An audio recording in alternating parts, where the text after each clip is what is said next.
Assalamualaikum warahmatullahi wabarakatuh.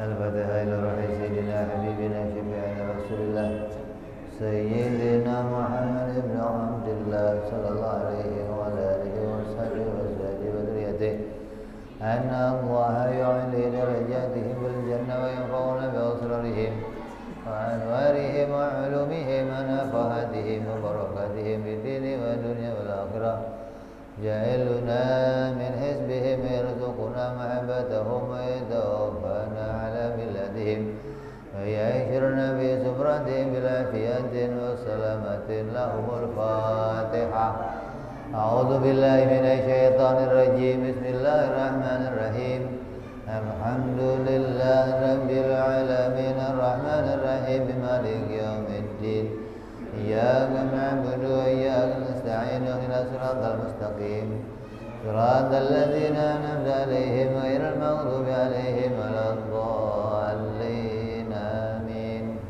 بسم الله الرحمن الرحيم نويت تعلما وتعليما وتذكرا وتذكيرا ونفع والانتفاع والإفادة والاستفادة والحث على التمسك بكتاب الله وسنة رسول الله صلى الله عليه وسلم ودعاء إلى الهدى والدلالة على الخير ابتغاء مرضاته قربه وثوابه وحسن الخاتمة مع اللطف والعافية وصلاح العاقبة. بسم الله الرحمن الرحيم الحمد لله رب العالمين وبه نستعين على أمور الدنيا والدين والصلاة والسلام على أشرف الأنبياء والمرسلين سيدنا وحبيبنا ومولانا محمد وعلى آله وصحبه أجمعين.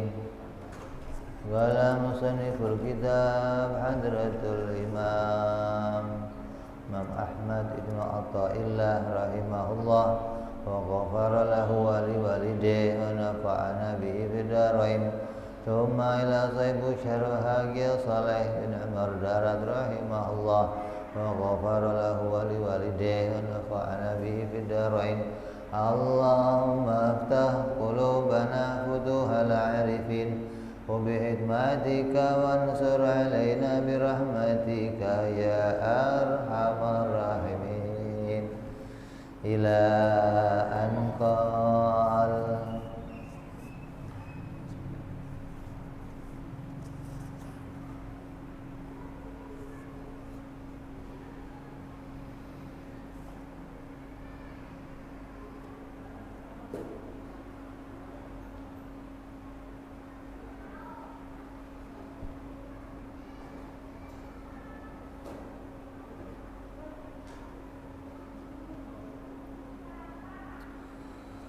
melanjutkan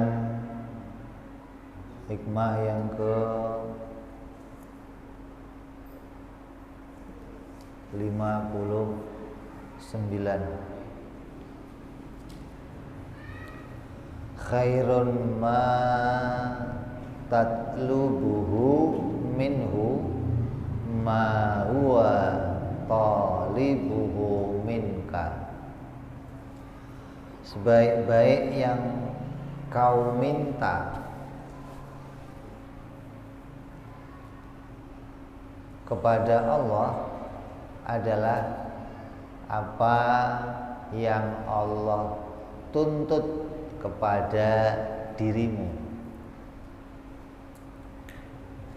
Sebaik-baik permintaan yang diajukan hamba, sebaik-baik permintaan yang dipanjatkan hamba adalah sesuatu yang Allah perintahkan untuk kita minta.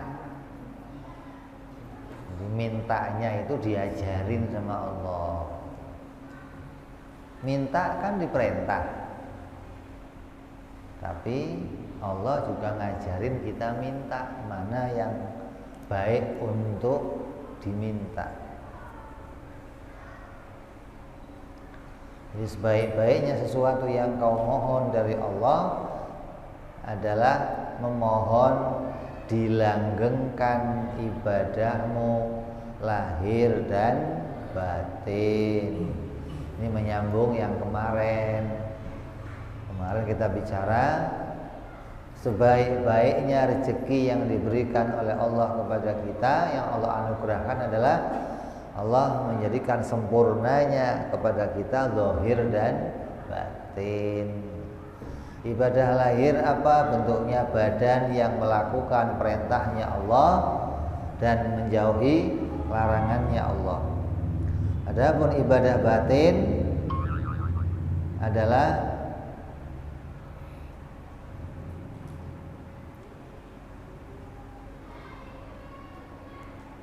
mengakui bahwa ibadahnya itu dijadikan oleh Allah dan kita tidak bersandar pada ibadah yang kita lakukan, menerima apapun yang sudah ditakdirkan oleh Allah Subhanahu wa taala berupa cobaan maupun kenikmatan dan bersandar hanya kepada Allah Subhanahu wa taala. Ini ibadah batin yang sempurna. Jadi kita memohon kepada Allah agar kita diberikan oleh Allah senantiasa diberikan kenikmatan zahir dan kenikmatan batin.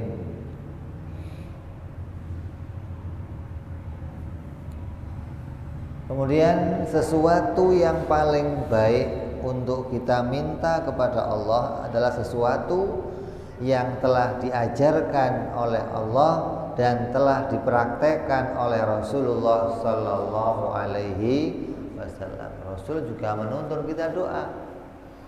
Kalau ada orang ngomong, Nabi itu kalau doa enggak ada suaranya.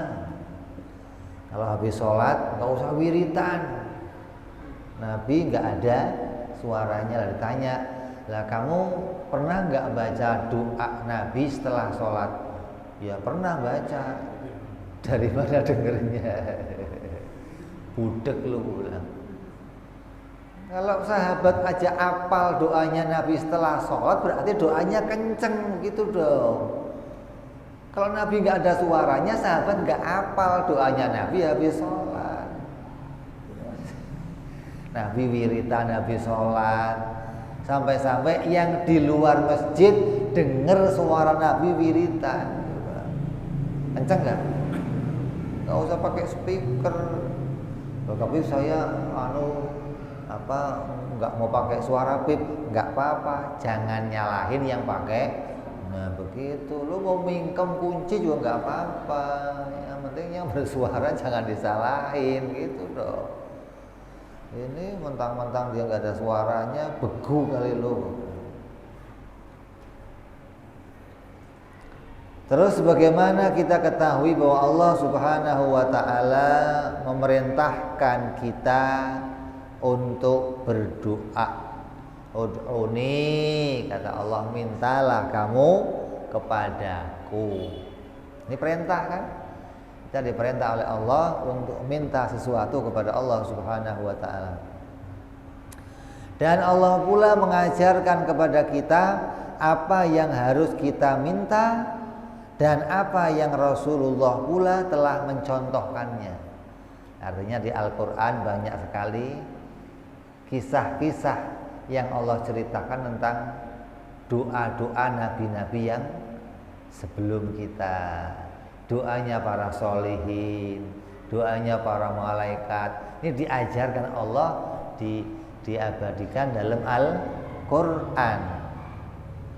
Kemudian ada pula doa-doa dalam hadis yang diajarkan oleh Rasulullah SAW. Maka kalau kita mau melihat urutan permintaan, mana sih yang paling baik? Kalau saya minta, yang paling baik kita minta itu yang doa itu diajarkan oleh Allah. Yang doa itu diajarkan oleh Rasulullah. Walaupun kamu boleh minta yang kamu ingin apa saja boleh. mau minta apa, punya pekerjaan, mau minta punya istri, mau minta punya anak, boleh. Tapi di antara yang terbaik kalau kita minta adalah doa yang telah diajarkan Allah dan dicontohkan oleh Rasulullah Sallallahu Alaihi Wasallam.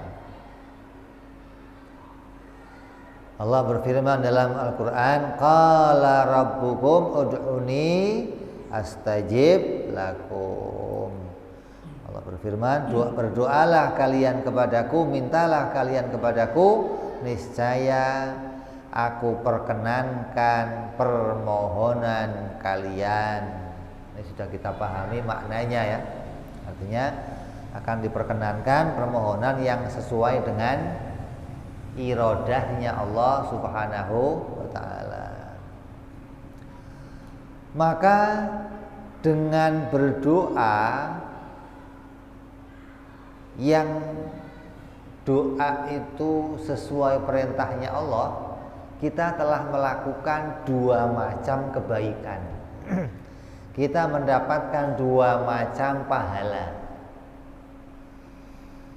Yang pertama, pahala melaksanakan doa. Ud'uni, mintalah kamu kepadaku. Minta apa? Minta apa saja. Kalau kamu minta kepada Allah, maka Allah memberikan kamu pahala telah menjalankan perintahnya Allah. Ngapain? Berdoa. Nah, mintanya apa saja. Mau minta janda sebelah, mau minta punya rumah bagus, mau minta masuk kantor, bisa apa sajalah. Asal kamu berdoa kepada Allah, tidak minta kepada selainnya Allah, maka kamu mendapatkan satu pahala dari berdoa, walaupun tidak dikabulkan, gitu loh. Jadi pahalanya sudah kamu peroleh sebelum dikabulkan. Apalagi udah dikabulkan, pahala lagi. Oh, senang. Panas. Justru kalau Sayyidina Ali sebaliknya. Kalau saya berdoa kemudian dikabulkan, maka saya bergembira. Sayyidina Ali. Tapi kalau saya berdoa terus tidak dikabulkan, saya lebih gembira. Sayyidina Ali itu bukan kita, bukan. Kalau kita mah ya Allah dikabulkan, gembira, nggak dikabulkan, bencana. Karena kita menganggap yang kita minta itu kita anggap yang terbaik, hingga kita berharap itu dikabulkan. Ketika nggak dikabulkan, diganti oleh Allah dengan pemberian yang lain, kita anggap tidak lebih baik dari yang kita minta. Itu salahnya kita begitu. Sayyidina Ali nggak begitu. Kalau saya minta nggak dikabulkan, maka saya lebih gembira. Tanya kenapa Sayyidina Ali? Karena yang dipilihkan oleh Allah pasti lebih baik dari yang saya pilih. Nah, itu loh. Saya pinginnya sama Siti, kawinnya sama Dewi, gembira, alhamdulillah. Nah, kita kan enggak, nyesel kalau lu bukan pilihan gua, lu bukan pilihan gua. Dia enggak ngerti, ini Allah memilihkan itu lebih baik, itu enggak ngerti. Taunya pokoknya yang saya pilih yang terbaik ini. Anak bodoh begitu. Anak kecil itu kalau sudah pengen permen, dianggap permen yang terbaik. Ditukar yang lain, oh enggak bisa. Ini loh gocapan, enggak, permen aja Pak yang harganya gopek itu sudah itu aja. Ini gocek, enggak permen. Dia enggak ngerti yang lebih baik. Kalau orang tua bagaimana? Ini aja. Karena dia tahu yang lebih. Makanya kita kalau doa enggak dikabulkan, jangan terus kecewa. Mestinya lebih bisa.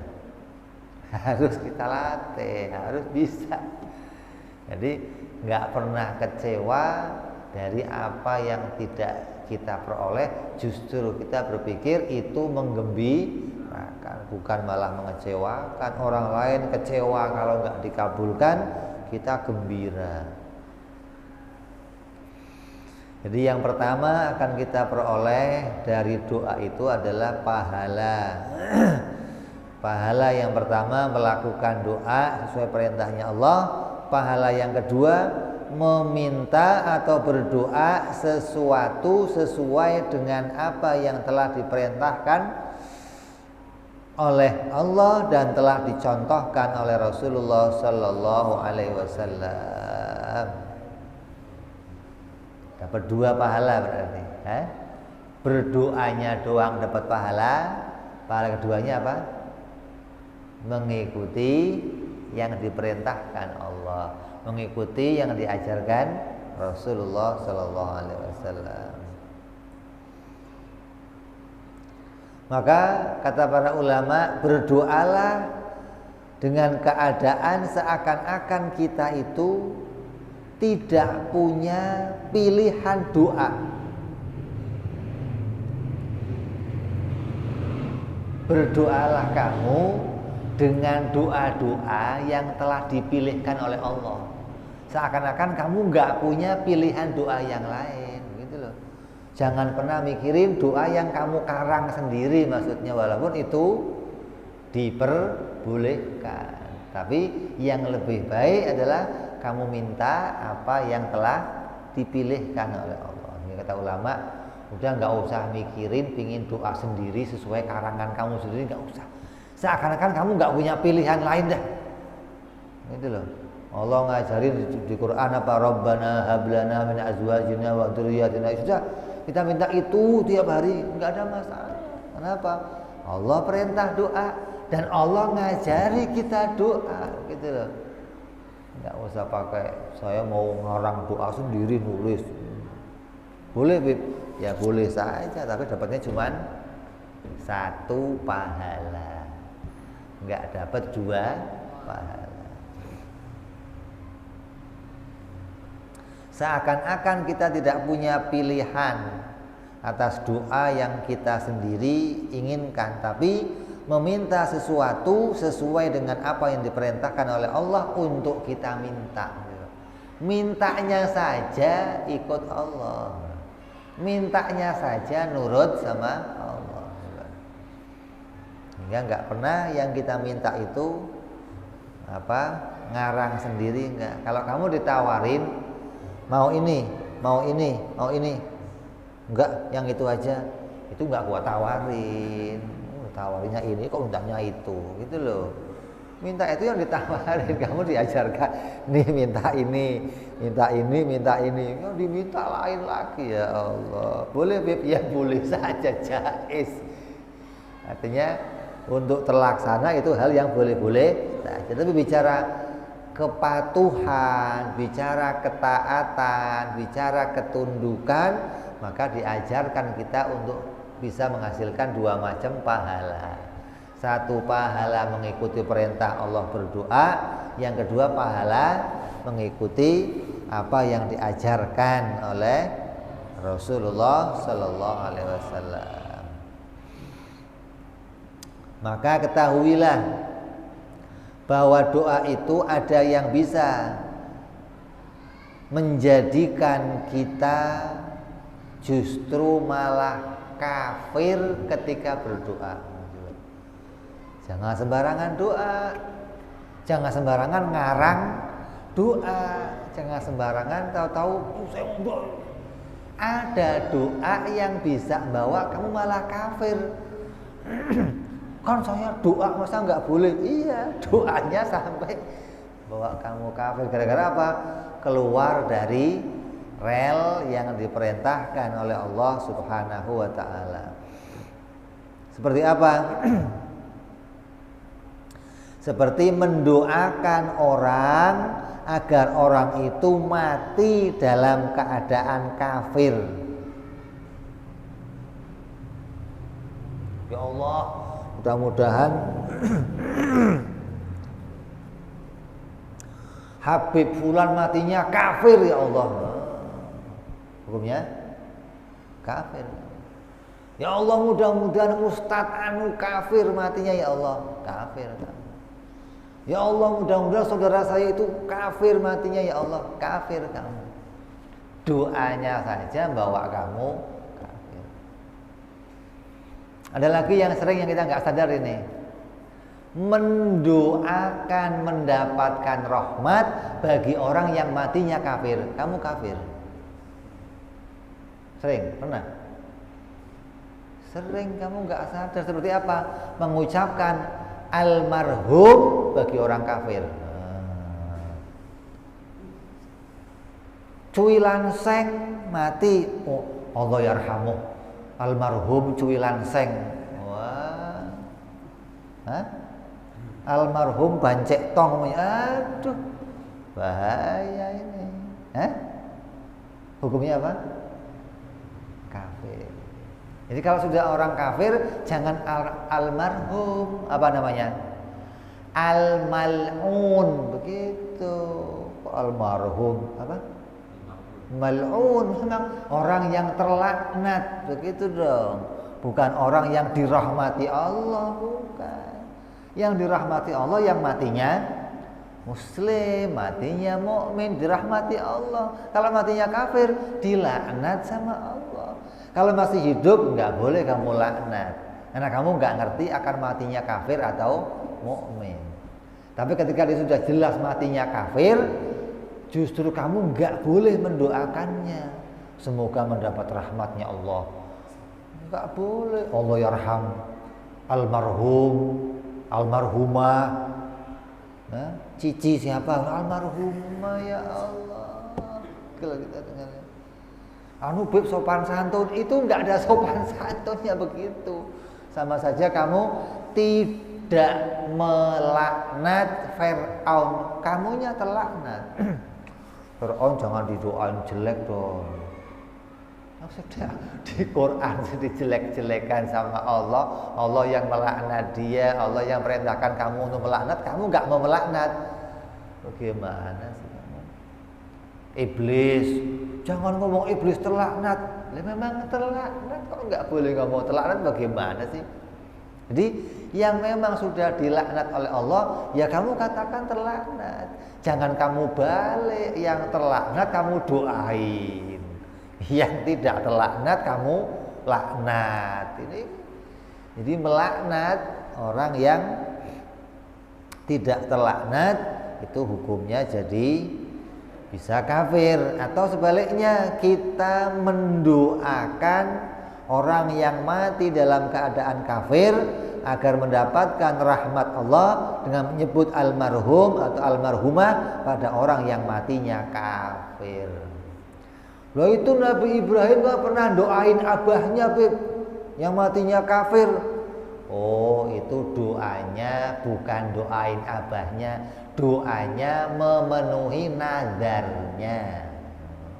Itu dong. Nabi Ibrahim nazar mau mendoakan, maka dia mendoakannya karena memenuhi nazar, bukan mau mendoakan orang tuanya. Jadi jangan dianggap boleh, Bib, orang yang matinya kafir, bapak saya matinya kafir, saya doakan biar dapat rahmat. Oh, enggak boleh. Ini dilema kadang. Ada orang bapaknya matinya kafir, emaknya matinya kafir, adik-adiknya matinya kafir, dianya masuk Islam. Mau doain haram, kafir. Nggak didoain, beban mental. Masa orang tua saya nggak saya doakan? Nggak boleh, gitu loh. Kalau didoakannya agar selamat di akhirat, mendapat rahmatnya Allah, masuk surga, ya nggak bisa. Matinya kafir. Orang mati kafir itu putus, selesai sudah, nggak ada hubungan lagi dengan orang mukmin. Nanti di akhirat nggak akan berjumpa lagi kita dengan mereka.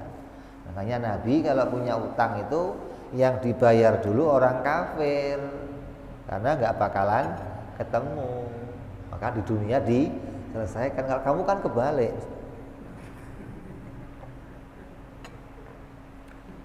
Orang kafir belakangan, kenapa? Nggak ketemu inilah, ya. Nggak bakal lagi.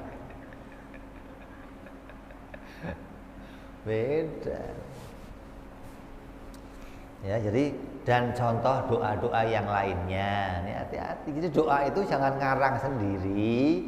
Karena kalau ngarang sendiri tahu-tahu bisa kena kita kafir. Ada yang kedua, doa yang membawa kita sampai kepada haram.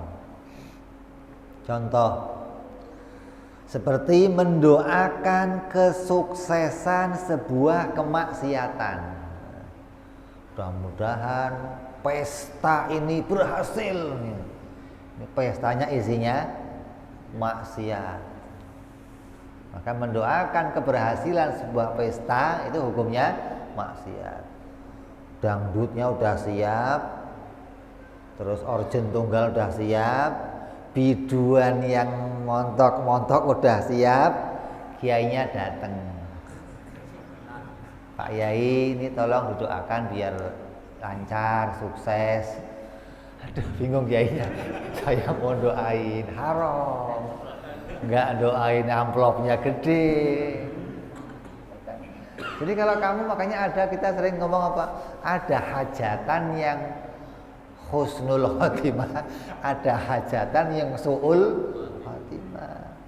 Awalnya sebelum ada dangdut, yasinan dulu, maulidan, manggil hadroh. Selesai acara, paginya mulai dangdutan. Awalnya mungkin ini enggak dangdut, musik Arab awalnya, gambus pertamanya, setengah jalan ada permintaan lagu, mulai sawer, laki naik, perempuan naik, kumpul jadi naudzubillahi min dzalik. Mendoakan kesuksesan acara seperti itu hukumnya haram.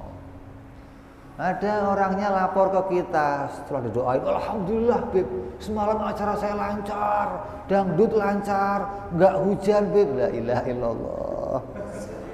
Allah ridho berarti Beb. Aduh. Allah ridho katanya. Tapi begitu acaranya hujan gede, mungkin Allah enggak ridho Beb ya. Ya Allah, urusan ridho kok hujan gede atau enggak hujan ini hubungannya apa? Hati-hati nih. Jadi jangan mendoakan sembarangan. Mendoakan orang mau bikin kafe, kita datang, Bib ini kafenya baru mau kita resmiin Bib. Kafe apa? Ada bir di sana, ada angker di sana, ada. Tolong doain Bib, ya Allah, ya begitu pecahin birnya bukan didoain. Jadi segala macam kemaksiatan apa saja kalau kita doakan, kita mendukungnya, maka kita termasuk orang yang bermaksiat dengan dosa yang sama tanpa dikurangi.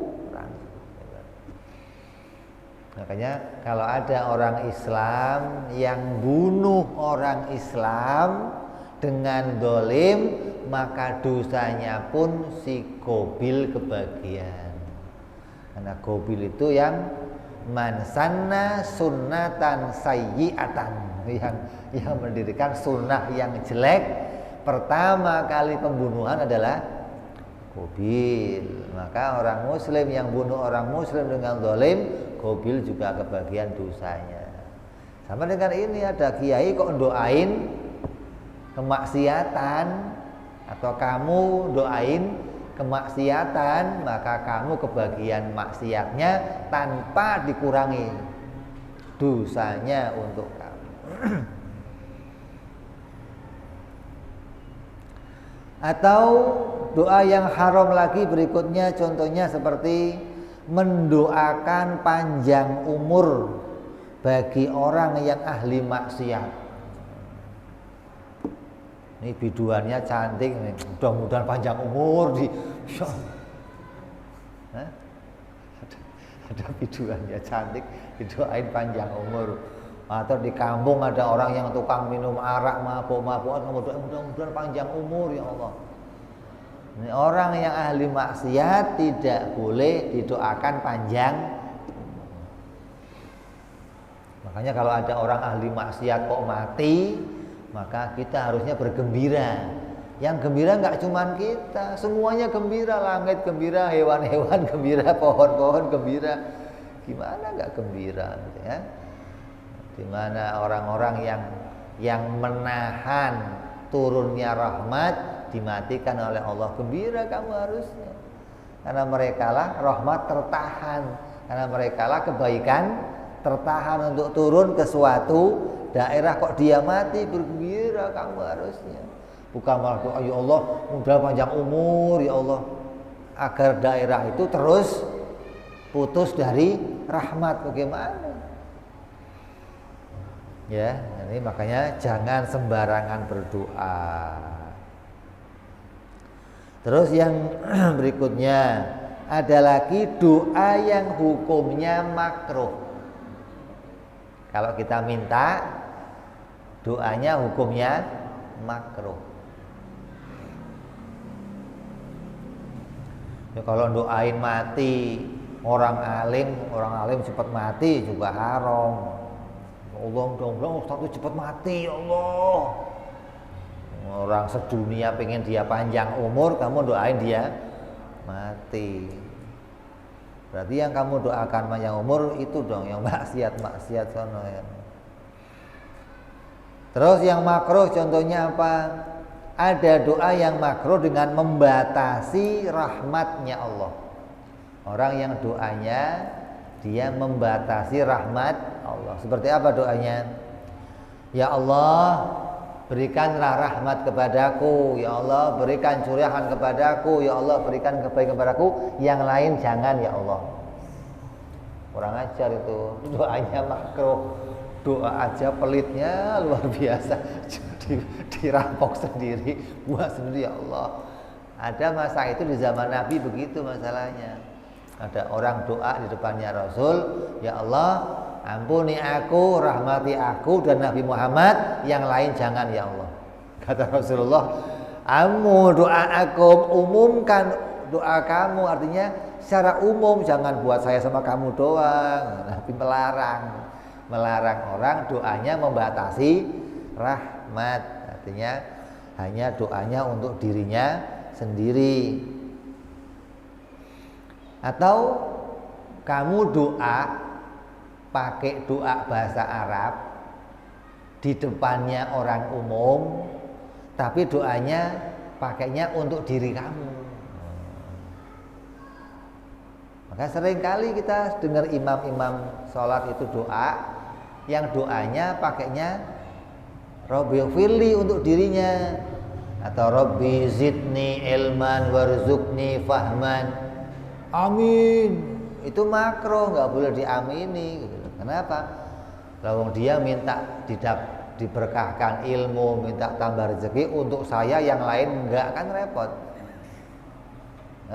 Jangan diamini yang begitu. Makanya orang itu dengerin doanya untuk saya juga atau untuk dia sendiri. Kalau untuk dia sendiri, enggak amin ya Allah, begitu aja doanya. Main amin semuanya. Kalau doanya untuk semuanya baru amin, begitu. Makanya juga para istri-istri yang dengerin suaminya doa itu harus hati-hati, nih doanya apa. Ini jangan main amin-amin aja, ente tahu-tahu. Harus tahu peletakannya. Jadi harus mendoakan itu perintahnya yang umum. Sayyidina Husain radhiyallahu taala anhu, cucunya Rasulullah, kalau malam seringkali beliau mendengarkan ibunya. Siapa ibu beliau? Siti Fatimah radhiyallahu taala anha al-Batul, putrinya Rasulullah. Kalau malam sering Sayyidina Husain dengerin ibunya doa. Sambil tiduran, ibunya sholat malam doa, dia di belakangnya sering kali dengar doa.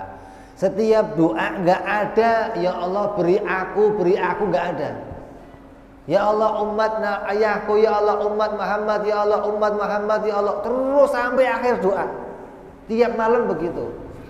Lah, lama-lama tanya, ya Umi, ini kata kayaknya saya dengar Umi doa, kok enggak ada doa yang untuk saya, untuk anak, untuk kok enggak ada. Semuanya untuk umum semua. Apa kata ibunya? Kalau yang lain kebagian, apalagi kita yang mintain. Nah itu begitu pegangannya. Kalau yang kita mintain aja kebagian Allah kabulkan, apalagi yang mintain. Gitu loh. Jadi pegangannya jangan terus yang penting saya dapat ya Allah, yang lain belakangan nggak apa-apa lah ya Allah. Malah kamu nggak dapat ya begitu, nanti orang lain keduluan, kamu malah nggak kebagi. Jadi doa juga harus belajar caranya, doa tata cara, doa adab-adabnya, doa agar kita dapat pahala dari doa tersebut. Bukan yang penting kan doa minta lah, ini ada yang kafir, ada yang haram, ada yang makruh, gitu loh. Jadi jangan terus dikira doa apa saja boleh. Oh enggak boleh. Doa minta dijadikan nabi, ya Allah jadikan aku nabi. Hukumnya apa? Kafir. Begitu. Kenapa? Nabi ditutup, Nabi Muhammad kok mau jadi nabi lagi? Murtad kamu, syahadat lagi kamu. Begitu. Jadi enggak terus doa minta agar hari ini nisan-nisan saya cepat laku ya Allah. Mudah-mudahan ini kain kafan yang saya jual hari ini laku banyak ya Allah. Itu hukumnya makro. Ini doain orang lain cepat mati, kurang ajar. Jadi apa?